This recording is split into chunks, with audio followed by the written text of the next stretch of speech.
Hey! Computer's off because I forgot to charge the keyboard and mouse. It's the dumbest Apple design in the world. You can't use the mouse while you're charging it. They put the charging port on the bottom. Some real genius at Apple thought that was a good idea.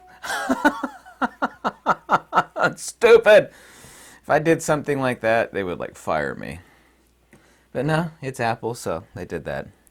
Um, there was something that people commented on the last What's Going On video, and I got a lot of emails from it, and I didn't realize it at the time. People said, "Man, you seem so down and depressed. What's going on?" And I wasn't. I was sunburned pretty bad, and I'd also done an enormous amount of yard work. So I was really wore down. I was working every day when I was on vacation. It wasn't a vacation at all.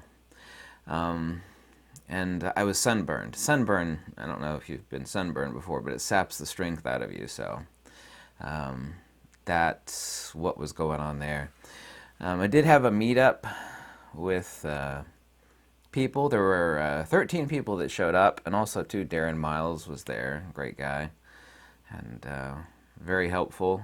And we had dinner afterwards, and I never told anybody what to do. I posted a picture, and we were all eating dinner, and nobody was wearing a face diaper. But I told people at the beginning that I said, listen, I don't want to get close to anybody if you feel uncomfortable. I don't tell anybody what to do or not to do. I don't ever do that in my life. Not that kind of person. So that was their own doings on that front. So I had a couple of people complain as if I would dictate to anybody else how to, for somebody to live their life or what. Anyway, it was great. A few people wanted to hug me. One guy was like, because I'm nobody, was excited to see me. He was shaking, and he was a really nice guy. And he's like, listen to this. He had a big scar on his chest, and I didn't mention it or nothing like that. So he said, my scar, and he says, put your ear up to my chest. It's like, thump, thump, thump, thump. He had a carbon fiber heart valve installed. He's like a young guy. He looked like he was in perfect shape, but I guess it might have been a congenital heart defect. What do I know? Anyway, a few people wanted hugs, so I hugged a few people. And I asked permission first, by the way. Not the creepy kind of hugs, One guy flew all the way out from Colorado to see me. And not only was I incredibly humbled, but I was also embarrassed because, I don't think I'm anybody. It's like, I'm nobody. Well, it's to me it was shocking, not in a bad way. It was just shocking that someone would come all that way, fly all the way from Colorado to see me at the meetup. And we had a good time. Even after the meetup, I said, "Is there anything I could do to help you?" And he says, "Yeah, I'm gonna fly back directly home." And so I drove him to the airport in Fort Myers. Anyway, so I did work hard and been working on the retroduction book. I've been booklet. The first edition is going to be a booklet, not a full-fledged, enormous book. When you're writing stuff on hardcore metaphysics, it's not like you're writing fiction or drama or poetry or something like that. You just don't sit down there and just, spill it all out. I mean, it's very, very methodical and stratified writing, so the first one has to be a booklet. So yeah, my last couple of videos, I was not depressed and down, as a lot of people commented. I was just extremely sunburned and very, very tired from doing yard work. And also, too, a couple wasps stung me on my back. Actually, it was over here, right here. And that was enjoyable. I did find some really cool pieces of petrified wood. This is the best petrified wood I've ever seen. It's got the knot in it and everything, and I mean, it just looks like, if it wasn't so darn heavy and felt like a stone, you would think it was, usually never see that kind of detail in petrified wood. I know that's really exciting. You want to hear about pieces of petrified wood that I bought. But I'm completely on course. I did get like 2 days of rest while I was gone on vacation. However, I'm tired again, and it's going to take like a couple days to recuperate because I did a 1,000-mile drive. Why didn't I fly down? Because I didn't have the money.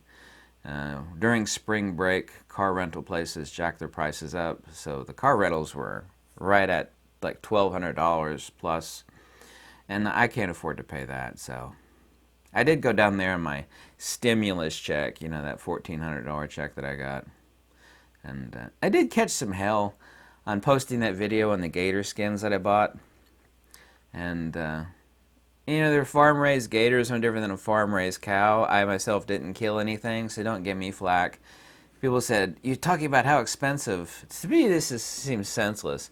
Some people said, oh, you're talking about how expensive those gator skins are, but you said you're broke. It's like, well, I am, but I bought those gator skins, you know, knowing that I'm going to take one of these sewing machines and make something really nice out of it and sell it and make more money. So there's that old saying, you gotta spend money to make money.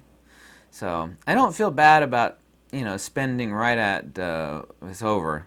I mean, I try not to think about it. I mean, I spent well over $1,000 on those gator skins, which are sold not by the square foot, but by the centimeter. So it's expensive stuff. So I'm gonna make some wallets. I'm gonna make camera straps. I'm gonna make Thunderstick straps. You know what a Thunderstick is. Thunderstick straps. And maybe a couple guitar straps. I'm going to copy a buddy's design on a guitar strap. And I did get in also too when I came home from that guy that I mentioned in a video a few days ago.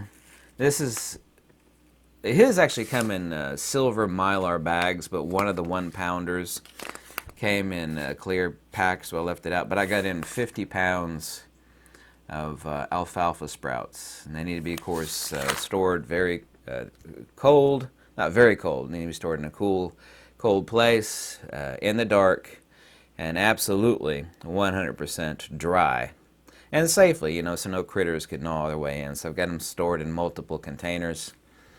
But this is just 1 pound of sprouting alfalfa seeds, which I like alfalfa and mung bean sprouts the best.